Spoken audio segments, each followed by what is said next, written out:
Welcome to the Healthcare Provider Happy Hour. This is a safe space where we invite healthcare providers to unapologetically be themselves after the working day.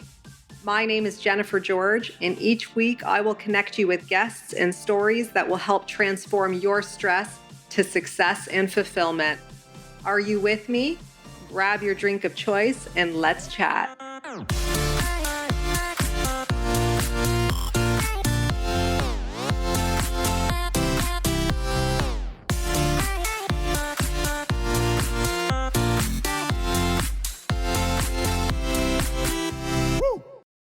Hey everyone, welcome to the Healthcare Provider Happy Hour. I'm your host, Jennifer George, and I'm joining you today to chat with you a little bit about self-efficacy and the theory behind it and how it influences burnout, but not only burnout, but also our patient care experiences. I will say that I think that this is a part of burnout that we don't talk enough about. I think we talk a lot about emotional exhaustion, for example, which I do believe also impacts self-efficacy, but I think more attention needs to be had on self-efficacy as well, especially when you're dealing with judging your own competency, right? And we can be very hard on ourselves as healthcare providers. So I think it's important for us to recognize what it is and how it's impacted. And if we do know some of that, at least, we can also work on improving our self-efficacy so that we can become more resilient when it comes to our clinical practice. The other thing about self-efficacy is also how to foster that in our patients, right? And create empowering patient care experiences, which is also useful in that regard. And this kind of came from a discussion I was having with a colleague. We were walking out the door together after work, and she was kind of saying how on her morning commutes, pretty much every single day, she listens to like a clinical skills type podcast to better her skills as a clinician. And the more she was chatting, I was thinking to myself, is this a competency issue, or is it a lack of belief in one's competency or in her competency in herself? And I did say that. I mentioned it to her and I said, the more you're chatting, the more I'm listening to you, the more I'm thinking, is this actually a skills issue? Or is it that you just think you don't have the competency to perform the skill? Which either way, I can understand that you would continue to learn, right? And practice. So essentially, self-efficacy is a theory, and it was coined by Albert Bandura back in the 70s, and it's essentially personal judgment of how well you can execute a course of action or a performance that comes up in prospective situations. So whether it is a clinical encounter or whether it's your own personal goals of achievement. And there's determinants of self-efficacy. There's certain factors that influence it. One of them is vicarious experiences. So basically establishing a sense of belief and judgment of how well you can execute a course of action based on other people's performances and comparisons and modeling that type of feedback, right? Or mentorship in a way. The other thing is emotional feedback, physiological feedback. What are the sensations in your body telling you?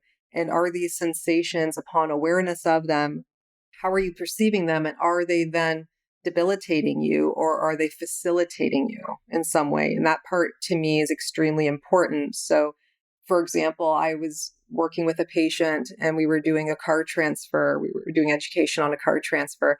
And the patient and family had done car transfers together before, and they kind of played it down like it wasn't a big deal. And they verbally explained to me what they do, and everything seemed fine that way. I wanted to practice it though, but they didn't at the time when we were verbally discussing it. So the moment came where she was leaving and we then did the car transfer. I still went outside because I still wanted to make sure that she was going to be okay. And I wanted to make sure she was going to stay safe.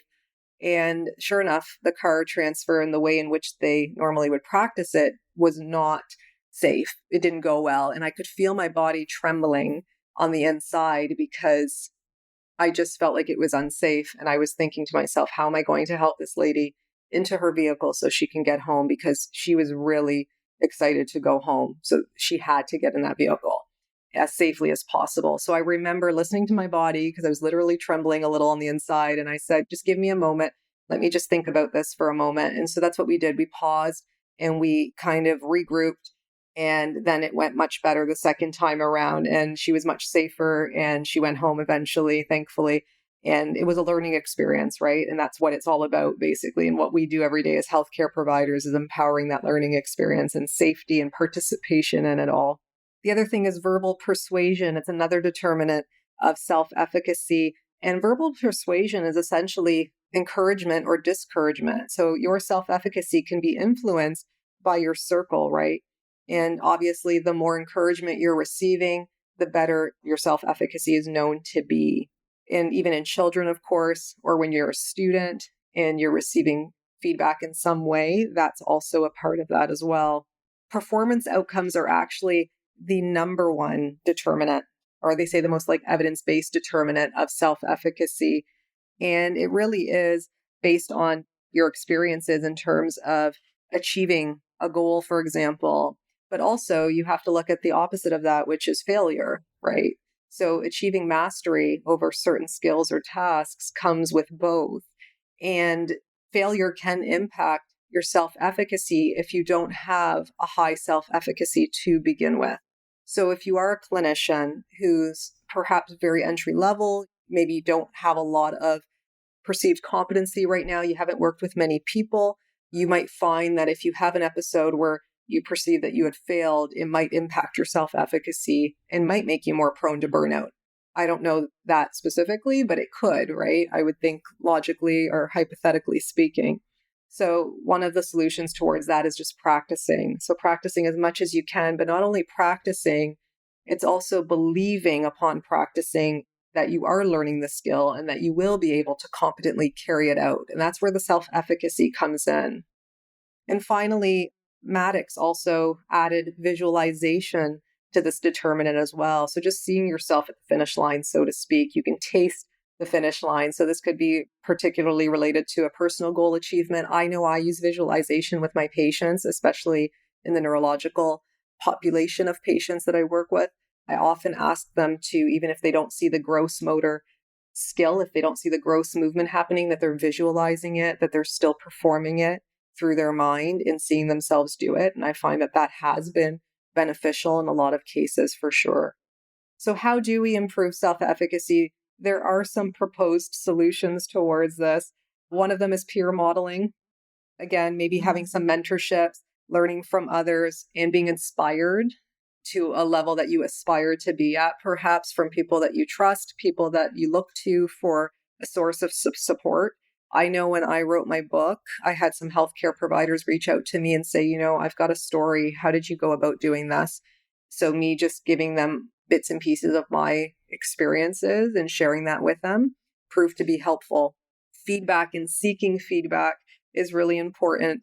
And the more detailed the feedback, the better. So don't assume that no feedback is good news. Okay. So giving feedback is important for self-efficacy. And I know from my patient experiences, patients have told me in the past that they really appreciate the feedback.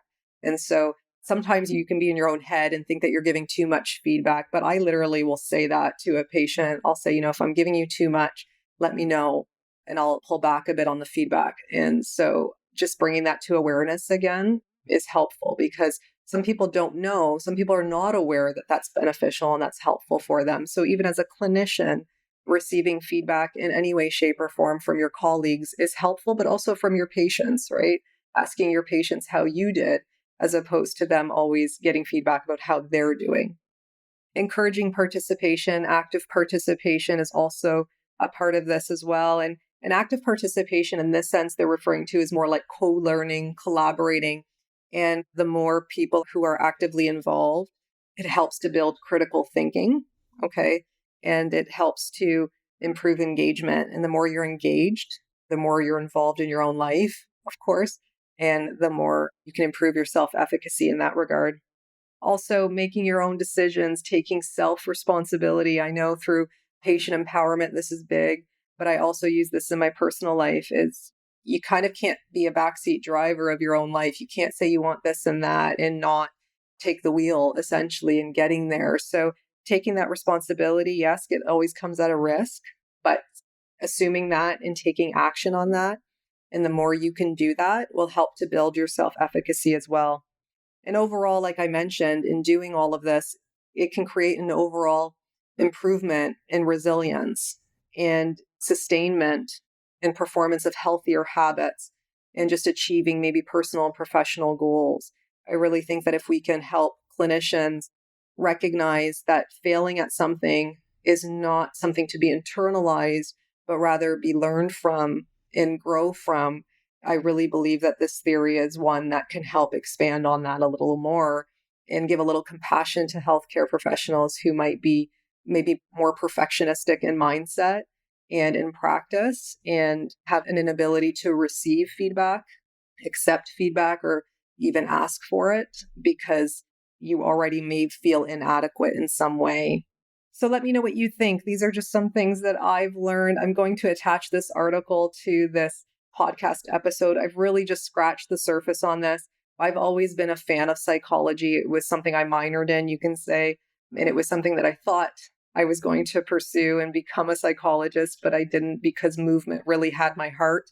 Now I'm learning, though, that both go really hand in hand. One is not better than the other. They just both facilitate one another and the importance of all of that. So I hope that this little intro, so to speak, has given you some insight on the value of self-efficacy and also to kind of take a look at it for yourself. There are some self-efficacy tests that you can take. I use that term loosely in terms of tests, but questionnaires just to see where you're at. And if you're someone who struggles with competency and not knowing the difference about whether it truly is a lack of competency that you're feeling and that you need to fill that gap, or whether it's coming from something deeper in a belief that you just are unable to execute a task or performance or a skill competently, there's a difference there. And so by determining that, it might help to prevent burnout or added stress already to your everyday life and personal goals. If you want to learn about how to encourage your patients to create empowering experiences, I do recommend you check out my book, Communication is Care, 9 Empowering Strategies to Guide Patient Healing.